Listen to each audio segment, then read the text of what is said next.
இங்கே வானத்தை எப்பயாச்சும் ஒரு டைம் பார்த்துருக்கீங்களா? இந்த ஜெயின் அண்டர் ஃபிகர் ஸ்ட்ரக்சர் மாரி ஒருத்தர் கத்தி கூட வச்சிருப்பாருங்களா நைட்டு.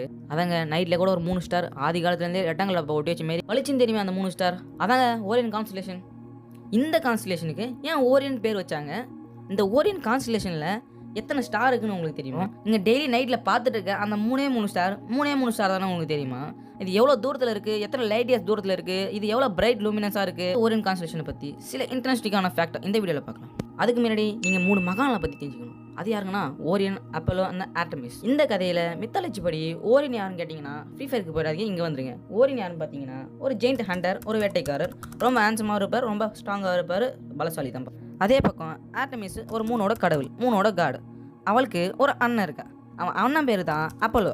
அப்போலோ வந்து சன்னோட காடு, சூரியனோட கடவுள். தெரியல ஓரியனும் ஆர்டமிஸும் ஃப்ரெண்டு இல்லை லவர். பார்த்தவங்க அண்ணனுக்கு அதாவது அப்போலோவுக்கு சுத்தமாக பிடிக்கல. அதாவது நம்ம புறமப்பட்டு ஓரியனை போட்டு தள்ளப்பல. சோகமான ஆர்டமிஸ் வந்து ஓரியனை வந்து நைட்டில் வந்து ஸ்டார் ஆக்கி வானத்திலே வச்சுட்டோம். சரி, இப்போ முக்கியமான பாயிண்ட்டுக்கு வரும். நம்ம வானத்தில் பார்த்துட்டு இருக்க 3 ஸ்டார் வந்து 3 ஸ்டாரே கிடையாது. அது வந்து 9 ஸ்டார். ஏன்னா 9 ஸ்டார் சொல்கிற வெயிட் அண்ட் சி. எங்கள் கெமிஸ்ட்ரி எப்பயுமே எந்த கொஸ்டின் கேட்டாலும் வெயிட் அண்ட் சி தான் சொல்லுவார். அதுபோல் பொறுத்து வந்து பாருங்க. நான் சொல்கிறேன். பார்க்க போகிற ஸ்டார் பார்த்தீங்கன்னா அன்லிடெக். இது ஒரு முக்கியமான ஸ்டார், மெயினான ஸ்டார். இந்த ஓரியன் பெல்ட்டிலே 36 பெட்டர் ஸ்டார் இருக்குது இந்த ஸ்பேஸில் நம்ம கண்டுபிடிச்சதில். இந்த டிஸ்டன்ஸ் பார்த்தீங்கன்னா 1260 லைட் இயர்ஸ் தூரத்தில் இருக்குது. அங்கேருந்து ஒரு வெடிகுண்டு போட்டால் கூட அங்கேருந்து நம்மளுக்கு வந்து 1200 லைட் இயர்ஸ் ஆகும் சொல்கிறாங்க. ப்ளூ சூப்பர் ஜெயிண்ட் இந்த ஸ்டார் வந்து இது ஒரு ட்ரிபிள் ஸ்டார். அடுத்ததாக பார்க்க வேண்டிய ஸ்டார் பார்த்தீங்கன்னா மின்டாகா. நடுவில் ஒரு ஸ்டார் கொஞ்சம் கடைசியாக சொல்கிறேன். இந்த மின்டாகா பார்த்தீங்கன்னா டிஸ்டன்ஸ் 1200 லைட் இயர்ஸ் தூரத்தில் இருக்குது. அங்கேருந்து ஒரு ஆடபம் போட்டால் கூட அங்கேருந்து லைட் வரதுக்கு 1200 லைட் இயர்ஸ் ஆகும். அப்போ தான் நம்மளுக்கே தெரியும் அது வெடிச்சதா வெடிக்கலன்னு சொல்லிட்டு. கம்பேரிங் டு சீசன் இதோட லூமினன்ஸ் பார்த்தீங்கன்னா 250 டைம்ஸ் சன்னோட ரொம்ப பிரைட். அதில் சன்னெல்லாம் ஒரு கதையை கிடையாது. பக்கத்தில் போனால் புஷும் போக வேண்டியதான். இந்த ஸ்டார் பார்த்தீங்கன்னா ஓரியன் கான்ஸ்டலேஷன்லேயே 7வது பிரைட்டஸ்ட் ஸ்டாராக இருக்குது. ஸ்பேஸ்லேயே பார்த்தீங்கன்னா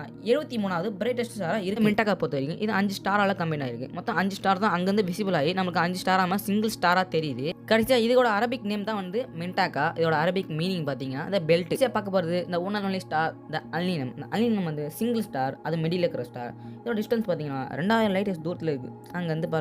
அங்கே அதே போல தான் ஒரு பாம்பு போட்டால் கூட 2000 வருஷம் ஆகும். அது லைட் ஸ்பீட்லேயே ட்ராவல் பண்ணி எவ்வளோ மேசிவ் பார்த்தீங்கன்னா, எவ்வளோ பிக்னு பார்த்தீங்கன்னா இது சன்னை விட 40 மடங்கு பெருசு. அதாவது 40 சன்னு சேர்ந்தா தான் இந்த ஒரு அல்னினம் சேர்ந்த ஒரு ஸ்டார். பார்த்தீங்கன்னா ஓரியன் கான்ஸ்டலேஷனில் 4th ஸ்டாராக பிரைட் ஸ்டாராக இருக்குது. அப்புறம் பார்த்தீங்கன்னா இந்த ஸ்பேஸ்லேயே 27வது பிளேஸில் இருக்குது பிரைட் ஸ்டாரை நம்ம கண்டுபிடிச்சது. இதோட ஏஜ் பார்த்தீங்கன்னா 5.7 மில்லியன் இயர்ஸ் ஆகுது. 27,601 கெல்வின் டெம்பரேச்சர் அளவுக்கு ஹீட்டாக இருக்குது. அப்போ எவ்வளோ சூடாக இருக்குன்னு பாருங்க. சொல்லுங்க, நீங்கள் பார்த்தீங்கன்னா மொதல் ஸ்டார் வந்து 3 ஸ்டார், 2வது ஸ்டார் வந்து பார்த்தீங்கன்னா 1 ஸ்டார், 3வது ஸ்டார் 5 ஸ்டார், மொத்தமாக பார்த்தா 9 ஸ்டார் ஆகுது. 3 ஸ்டார் கிடையாது. அங்கே வந்து பாகத்தில் நம்மளுக்கு தெரியுது 3 ஸ்டார் தான். பாருங்க ஸ்பேஸில் எவ்வளோ மர்மமான விஷயம், எவ்வளோ மிஸ்டியான விஷயம்லாம் இருக்குது. வீடியோக்கு அப்புறம் நீங்கள் அந்த 3 ஸ்டாரை வந்து நைட்டில் பார்த்தீங்கன்னா உங்கள் ஃப்ரெண்டு கிட்ட சொல்லுங்கள், மச்சான் இது ப்ளூ ஸ்டாரா, சரி இந்த 3 ஸ்டாரா, அது ஓரியன் பெல்ட்டா அப்படிலாம் கொஞ்சம் சொல்லுங்கள். கொஞ்சம் கெத்தாக இருக்கும். அப்புறம் இந்த வீடியோ பிடிச்சா மட்டும் சப்ஸ்கிரைப் பண்ணுங்கள். அப்புறம் தேங்க்ஸ் ஃபார் வாட்சிங். பாய் பாய்.